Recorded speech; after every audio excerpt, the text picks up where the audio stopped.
पिछले 2 माह में खाद्य सुरक्षा और औषधि प्रशासन जो FSDA है, उन्होंने STF ने और जनपदीय पुलिस ने समन्वित अभियान चला करके कोडीन युक्त जो कफ सिरप होते हैं और जो NDPS श्रेणी की औषधियां हैं, उनका अवैध भंडारण, अवैध रूप से क्रय विक्रय और इलीगल डायवर्जन, इसके संबंध में एक सघन अभियान चलाया। FSDA मुख्यालय स्तर की एक विशेष टीम के द्वारा जो CBN है, CBN इज केंद्रीय नारकोटिक्स ब्यूरो, मध्य प्रदेश में होता है ये, इनसे प्राप्त महत्वपूर्ण इनपुटों के आधार पर अग्रिम जांच की। इसमें विभिन्न जो औषधि निरीक्षक थे औषधि विभाग के, उनके द्वारा हिमाचल प्रदेश, उत्तराखंड, हरियाणा, झारखंड, कई जगहों पर कुछ लिंक्स एस्टैब्लिश हुए, जिनसे जो कोडीन युक्त कफ सिरप, उसका जो वितरण, जो अवैध वितरण है, तो आपको बताना चाहूँगा कि ये शेड्यूल H की ड्रग है। शेड्यूल H की ड्रग में प्रिस्क्रिप्शन के बाद ही ये ड्रग दी जा सकती है। इसका जो वितरण और भंडारण है वो नियमों के अधीन होता है, और अगर उस जो एक इसका नॉर्मल यूज़ है कफ का, उसके अलावा अगर इसका मिसयूज़ किया जाता है तो वो एक कानूनी अपराध है। तो इस पर एक पिछले 2 महीने से इसमें साक्ष्य संकलन किया गया, इंटेलिजेंस कलेक्शन किया गया, और कुल मिलाकर के FSDA ने 128 FIR जो है हमारे 28 जनपदों में, प्रदेश के 28 जनपदों में वो लॉन्च की हैं। इनमें बनारस में 38, जौनपुर में 16, कानपुर नगर में 8, गाजीपुर में 6, लखीमपुर में 4, लखनऊ में 4, और इसके अलावा कई और जनपदों में 52 अलग अलग तफ्तीशें मुकदमे कायम हुए हैं। कुल मिलाकर के 128 मुकदमे FSDA द्वारा दर्ज किए गए हैं। इसी क्रम में जनपदीय पुलिस के द्वारा भी करीब 20 दिन पहले सोनभद्र में एक ट्रक कफ सिरप पकड़ा गया था। उसके बाद उसी सिलसिले को आगे बढ़ाते हुए, उसी एविडेंस को आगे बढ़ाते हुए रांची में एक ट्रक कफ सिरप की रिकवरी हुई, गाजियाबाद में 4 ट्रक सिरप की रिकवरी हुई, और एक नेटवर्क था पूरा, उस नेटवर्क की फाइनेंशियल ट्रांजैक्शंस, उस नेटवर्क के फाइनेंशियल लिंकेजेस, उनको एस्टैब्लिश करते हुए उन पर इन्वेस्टिगेशन की कार्रवाई चल रही है। वैसे तो किसी भी ड्रग्स की, किसी भी दवा की तरह से इसके भी कई सारे स्टॉकिस्ट हैं, सुपर स्टॉकिस्ट हैं, लेकिन उनमें से कुछ ऐसे हैं जो उसका अधिकृत उपयोग ना करके वो उसका अनाधिकृत उपयोग कर रहे हैं। माने कि उनके पास वो प्रॉपर डॉक्यूमेंटेशन इस तरह का नहीं दिखा पाए वो, जिसमें प्रिस्क्रिप्शन के साथ उन्होंने नीचे अपने स्टॉकिस्ट को भेजा हो, डिस्ट्रीब्यूटर्स को भेजा हो और रिटेलर्स को भेजा हो। कई तरीके की उसमें फ्रॉडुलेंट एक्टिविटीज़, जालसाजी, फोर्जरी के एविडेंस सामने आए। तो ऐसे कुल 5 प्रमुख सुपर स्टॉकिस्ट जो हैं, जो इस प्रकार की गतिविधियों में लिप्त थे, उनको चिन्हित किया गया है। उसमें से 3 जो हैं वो अरेस्ट हो चुके हैं। एक ये भोला जायसवाल, शुभम जायसवाल, भोला बाप बेटे हैं। शुभम जायसवाल बनारस का है, उसका फादर जो है वो भोला जायसवाल है। भोला जायसवाल अरेस्ट हुआ है। दूसरा एक विभोर राणा, ये सहारनपुर का है, वो अरेस्ट हुआ है। और तीसरा सौरभ त्यागी, ये गाजियाबाद का है, ये अरेस्ट हुआ है। 2 और जो सुपर स्टॉकिस्ट हैं, उनके खिलाफ भी साक्ष्य संकलन की और आगे की कार्रवाई चल रही है। इनसे करीब अभी तक जो ये रिकवरी हुई है, करीब 3.5 लाख बोतलों की रिकवरी हुई है, करीब 4.5 करोड़ रुपए के आसपास। और इसमें जो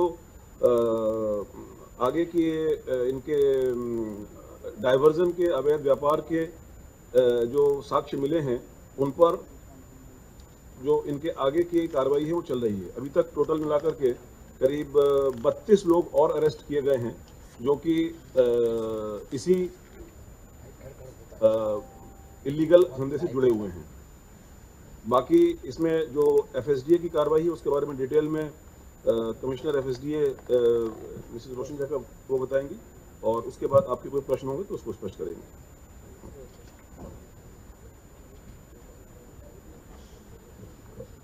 हमारे FSDA के विभागीय मंत्री जी, माननीय मुख्यमंत्री जी के निर्देश ये था, सख्त निर्देश ये था विभाग के लिए कि नारकोटिक श्रेणी की दवाइयाँ और कोडीन युक्त कफ सिरप इसकी अवैध डाइवर्शन की विधिवत जांच और कार्रवाई किया जाए।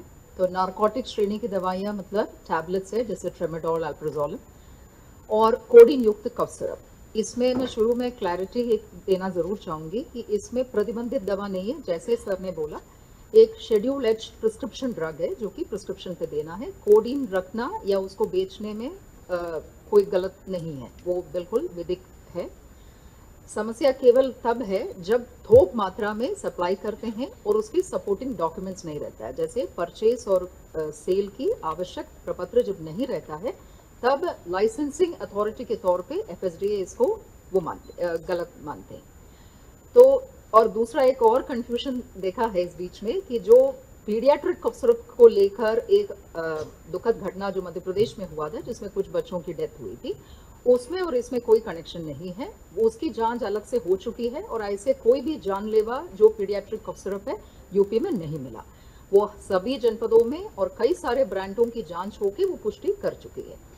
अब कोडीन वाले में जैसे मैंने कहा लाइसेंसिंग अथॉरिटी होने के नाते विभाग की जिम्मेदारी ये था कि जो होलसेलर्स को लाइसेंस देती है उनके द्वारा शर्तों की पालन किया जा रहा है कि नहीं, और जो वो माल प्रोक्योर कर रही है उससे संबंध में उनके पास परचेस और सेल की पेपर्स है या नहीं, इसी की पुष्टि करने के लिए विभाग के अधिकारियों को निर्देश दिया। तो क्योंकि कोई भी विषय है तो उसको सोर्स से लेना है, तो जैसे सर ने अभी बताया हम लोगों ने नारकोटिक ब्यूरो ग्वालियर में और जो प्रमुख वहां पे देखा गया कि कोडीन का कोटा सबसे ज्यादा किन किन कंपनियों को जाते हैं, तो जो कंपनियां हैं उनकी मैन्युफैक्चरिंग फर्म्स को फिर देखा गया है जो कि प्रमुख रूप से हिमाचल की पांवटा साहिब और बद्दी इलाके में है और रुड़की में है। तो इन जगहों पे टीम्स गया और वहां पे देखा कि यूपी की प्रमुख सप्लायर्स कौन है, और सप्लायर के लेवल पे जैसे सुपर स्टॉकिस्ट है जिसकी मेन डिस्ट्रीब्यूशन गोडाउन्स रहती है, उन गोडाउन्स की फिर चेकिंग हो गई। सूचना के और इसमें पानीपत भी है हरियाणा जिसमें बड़े गोडाउन है एक पर्टिकुलर कंपनी का। उसके अलावा रांची में भी टीम भेजा गया, जैसे सर ने कहा कुछ इंटेलिजेंस गैदरिंग हम लोगों ने किया, तो जो जो सप्लाई की प्रमुख स्रोत थे वहां सब टीम्स भेजकर जो चीजें पुष्टि हुई उसको लेकर फिर हमारे करीबन 40 जनपदों में 300 के ऊपर थोक विक्रेताओं की जांच हुई, जिसके क्रम में 28 जनपदों की 128 एफआईआर दर्ज की गया। इसमें विशेष यह ध्यान दिया गया है कि कोई भी छोटे व्यापारी पे कार्रवाई ना हो, क्योंकि हम लोग को रिटेलर्स पे कार्रवाई करने का मंशा नहीं था। हम लोग इसके पूरे चैनल को शुरू से लेके चला है, जैसे मैन्युफैक्चरिंग फर्म है उसके आगे फिर उसकी जो मार्केटिंग कंपनी है और उनका जो स्टॉकिस्ट है जो बड़े गोडाउन से, वहां से फिर बड़े थोक व्यापारी, फिर उसके बाद छोटे थोक व्यापारी और फिर रिटेलर। तो रिटेलर तक पहुंचने से पहले ही जहां पे कड़ी टूट जा रही थी, जैसे आइदर भारी मात्रा में माल गया है और उसके समर्थन में उनके पास कोई कागज नहीं है, ऐसे को चिन्हित करके कार्रवाई किया गया है जिससे कि नेक्सस को तोड़ा जा सके। और इसमें जो नेटवर्क्स आए जैसे सर ने कहा प्रमुख रूप से जैसे जनपदें आप लोगों को मालूम है बनारस और उसके बाद गाजियाबाद, फिर कानपुर, लखनऊ, ये प्रमुख नोड्स के तौर पे निकल आई है जिस पर फिर हम लोगों ने कार्रवाई किया है। जो कंपनीज थी जिन्होंने मैन्युफैक्चरिंग किया है, हालांकि मैन्युफैक्चरिंग कंपनी के भी इसमें ऐसा नहीं कहा जाएगा कि दवा बनाना कोई गलत है, मगर जिनके स्ट्रीम को जांचा गया है वो एबॉट कंपनी की फेंसिडल सिरप है। फेंसिडल और न्यू फेंसिडल दो नाम से एबॉट कंपनी की सिरप है, और दूसरा है एस्कॉफ नाम से लेबोरेट कंपनी की सिरप है। फिर एक 3B है, 3B कंपनी जिसका बायोहब नाम से जो मार्केटिंग चेन है इथिका, उसकी भी जांच, बायोहब कंपनी भी उसकी भी जांच हुई। और लास्ट में है आरपाइक और इथिका जिसकी हेडक्वार्टर लखनऊ थी, और उनमें भी ग्लोबिन और शुभम नाम से दो कंपनियों से जो माल बनाया गया है जिन्होंने इथिका ने डिस्ट्रीब्यूट किया। ऐसे 4 प्रमुख चैनल्स को हम लोगों ने देखा। इन चारों चैनल में जो भी वायलेशन बड़े पैमाने पे मिला है उसी पे कार्रवाई किया।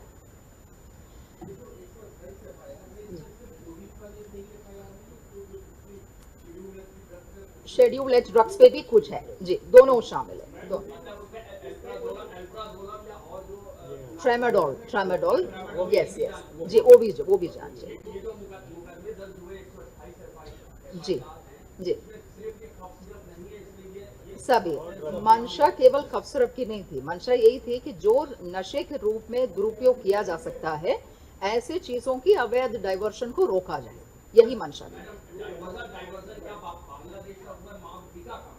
इसमें जो एविडेंस आया है, इसमें आप सही कह रहे हैं, इसमें एविडेंस हमारे पास नेपाल जाने, एविडेंस जो आया है इसमें एविडेंस में हम लोग फर्दर इन्वेस्टिगेट कर रहे हैं, लेकिन फिर भी हमारे पास नेपाल जाने का और बांग्लादेश जाने के एविडेंस आए हैं। उन एविडेंसेस को हम लोग और डेवलप कर रहे हैं, फाइनेंशियल ट्रांजैक्शंस को हम लोग कंफर्म कर रहे हैं, बैंकिंग चैनल से उन चीज़ को वेरीफाई करा रहे हैं। कुल मिलाकर के बात यह है कि इस बारे में शासन का, माननीय मुख्यमंत्री जी का बड़ा स्पष्ट निर्देश भी है और इसमें किसी भी तरह की कोई भी जीरो टॉलरेंस की नीति है। जो भी आदमी इसमें इन्वॉल्व हैं, किसी भी स्तर पर इन्वॉल्व हैं, उनके खिलाफ कठोर कार्रवाई हो रही है, साक्ष्य बेस्ड, और आगे भी होती रहेगी। एक एक करके हाँ, जो अगर देखिए मैं, हाँ बताइए।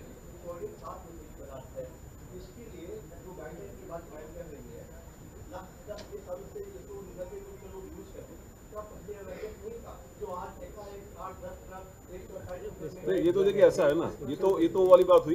अगर इस जो ड्रग जो है वो अपने आप में एक उसका जो मिसयूज है, जो उसका अवैध रूप से जो इलीगल डाइवर्जन है, दैट इज क्रिमिनल। जो इस विषय में 2023-24 में भी एफएसडीए और एसटीएफ द्वारा संयुक्त रूप से कार्रवाई किया था, जिसमें ये फेंसिडिल सिरप पे खूब कार्रवाइयां हुआ था। इस तो बार एक बृहद स्वरूप में और बिल्कुल सोर्स से ही। एक सेकंड 200 रुपए की सिरप है सर, इलीगल डाइवर्जन, हजार रुपए में बेची गई है बाहर, उसका कुछ पता कितना पैसा कमाया गया होगा इस पूरे उसमें? देखिए ऐसा है ना, कितनी सीसी सिरप निकली? ये वही चीजों को हम लोग अभी, इसीलिए मैं आपसे कह रहा हूँ कि मीडिया में, खासतौर से सोशल मीडिया में बिना साक्ष्य के और बिना तथ्यों के कई बार कुछ चीजें आ जाती हैं। हम लोग जब कोर्ट में प्रस्तुत करते हैं या एफएसडीए कोर्ट में प्रस्तुत करता है, तो we have to have the financial investigation के एविडेंसेस कि किस बैंकिंग चैनल से या अदरवाइज वो मनी का ट्रांजैक्शन हुआ है। वो सब ट्रांजैक्शंस को वेरीफाई करते हुए ही ये नाम सामने आए हैं। जो डॉक्यूमेंट्स हैं, जिसमें मान लीजिए एक पार्टी ने, जो ओरिजिनल कंपनी है, उन्होंने जो सुपर स्टॉकिस्ट को दिया, वो एक हमको उसके डॉक्यूमेंट्स मिले, उनसे जब कंफर्म किया गया तो उन्होंने कुछ डॉक्यूमेंट्स दिखाए जिनको वेरीफाई किया गया कि भाई जो आगे वाली चेन है, उस चेन में उन्होंने उसका प्रॉपर उपयोग किया या इलीगली डाइवर्ट किया। इलीगली डाइवर्ट का मतलब ऐसी भी दुकानें सामने आई हैं जिसमें जिस दुकान को दिया जाना बताया जा रहा है, वहाँ पर कोई दुकान एग्जिस्ट नहीं करती है, वहाँ पर कोई स्टोरेज नहीं है, वहाँ पर कोई डॉक्यूमेंटेशन नहीं है कि वहाँ पर कोई ठेले वाला है, उसके नाम पर ये दवा का आगे कंसाइनमेंट भेजा गया।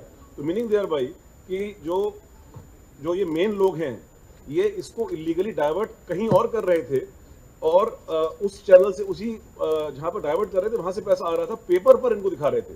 तो ये एक पेनस्टेकिंग प्रक्रिया है। Evidence collection is a painstaking process. उन सभी एविडेंसेस को हम लोग कलेक्ट कर रहे हैं और जैसे जैसे नाम सामने आ रहे हैं उनके खिलाफ कार्रवाई होगी। एफएसडीए के लेवल पे जैसे एक चीज और बताना, हो गया नहीं सुनिए, इस पूरे मामले में प्रदेश सरकार पूरी गंभीरता से और बहुत ही सख्ती से इस प्रकरण में शुरुआती दौर से ही डील कर रही है। आगे जैसे जैसे जानकारी प्राप्त होगी आपको बताया जाएगा। इसी क्रम में माननीय मुख्यमंत्री जी ने यह भी निर्देशित किया है कि इस पूरे, चूंकि कई जिलों, 5-7 जिलों में फैला हुआ है, तो बेहतर कोऑर्डिनेशन के लिए स्टेट लेवल पे भी एक एसआईटी, एक आईजी लेवल के ऑफिसर के द्वारा अध्यक्षता में बनाई जाएगी, जो इस पूरे मामले को कोऑर्डिनेट करेगी। बहुत सारे तो इसमें जैसे ही कोई और नहीं पुलिस के एफएसडीए के वो एफएसडीए के लोग भी रहेंगे, पुलिस के अधिकारी भी रहेंगे। नहीं मैं बता देता हूँ, सुनने वाली बात नहीं है। शुभम का जो हमारे पास एविडेंस आया है अभी तक, वो उसका दुबई में जाने का एविडेंस आया है। लेकिन ड्रग्स के मामले में जो अंतर्राष्ट्रीय हमारी संधियां हैं वो बहुत सख्त हैं। तो जो एविडेंस हमारे पास है उसके आधार पर हम प्रत्यारोपण भी करेंगे और अग्रिम कार्रवाई भी करेंगे।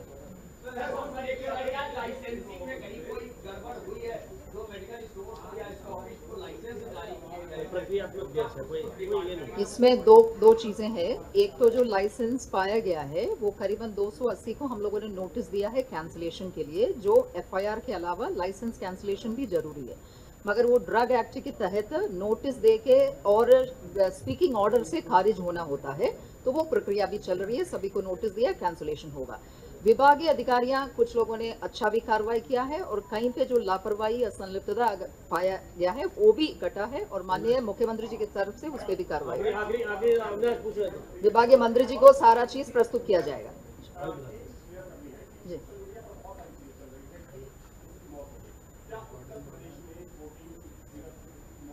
नहीं, नॉट टू ये मैंने शुरू में ही क्लियर किया था। वो जो कफ सिरप है उसमें और एक कोडीन लाइसेंस्ड ड्रग है और उसमें कोई नकली दवा नहीं है, केवल इसमें लाइसेंसिंग जी थोक में व्यापार पे विषय है बिना पे। ईडी ने भी इस मामले को टेकअप किया है और जो प्रोसीड्स ऑफ क्राइम है उसके विषय में ईडी भी अपनी इन्वेस्टिगेशन करेगी, लेकिन कतिपय सोशल मीडिया पर जो तथ्यहीन बातें, आधारहीन बातें और इन्वेस्टिगेशन को इन्फ्लुएंस करने वाली बातें आ रही हैं। इस चीज को रिपीट कर दिया जाए। हाँ, मतलब इसमें कोई इसके डेथ बाद यूपी में इसे इसके बारे में मैं कहना चाहूंगा कि इसके बारे में ऑलरेडी एसआईटी का गठन हो ही गया है। उस एसआईटी में वरिष्ठ अधिकारियों के नेतृत्व में तफ्तीश होगी। तो इस प्रकार की बातें जो हैं वो आधारहीन बातों को उनके खिलाफ भी सख्त कार्रवाई की जाएगी।